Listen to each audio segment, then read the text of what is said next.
Alright, good. Let's go over the components of SQL's syntax. It comprises several types of statements that allow you to perform various commands and operations.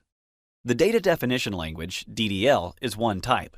It is called a language, but you can think of it as a syntax, a set of statements that allow the user to define or modify data structures and objects, such as tables.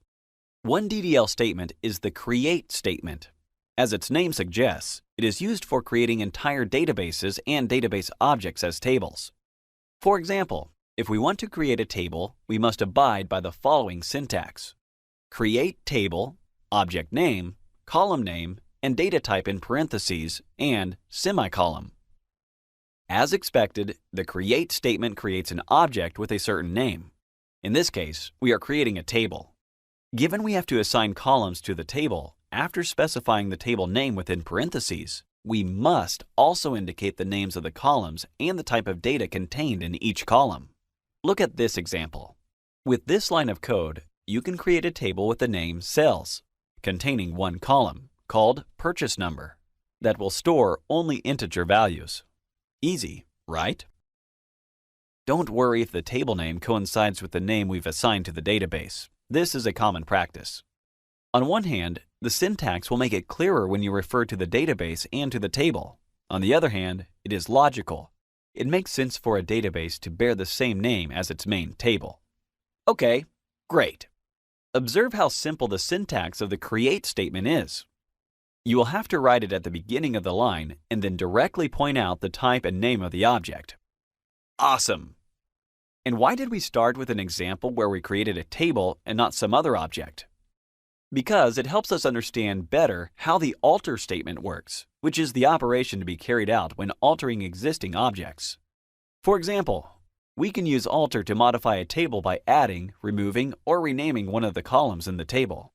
To add a column, called date of purchase, you should begin with the same structure as the one used for the create statement. After alter, you will be able to designate the object type and its name. After that, you are supposed to write down the precise modification. This means a new column containing the date of the purchase will be added to our table. In addition, the values in this column will be of the date type.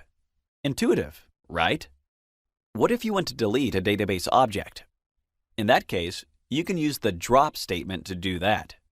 For instance, we can delete the entire customers table with a single line of code. Drop table customers. As you can see, the DDL statement was accompanied by the object type and its name. Another valuable tool when using the data definition language is rename. This piece of syntax allows you to rename an object like a database table. If we hadn't dropped the customers table, rename table customers to customer data would have changed the name of the table to customer data. Okay, finally, instead of deleting an entire table through drop, we can also remove its data and continue to have the table as an object in the database. In such a situation, Truncate is the DDL statement that would allow us to do that. After executing this clause, all the records from the customers table will be deleted, but, although empty, the table will continue to exist. As a quick recap of this lesson, remember the data definition language constitutes the part of the SQL syntax that allows you to create, alter, drop, rename, and truncate databases and their elements. Once you have created a database with its elements and have loaded it with information, you are ready to step up to the next level and manipulate the data to obtain various statistics or other tables that will help you solve your business analytical problems. To do this, you will have to get acquainted with the syntax of the data manipulation language. Stay tuned.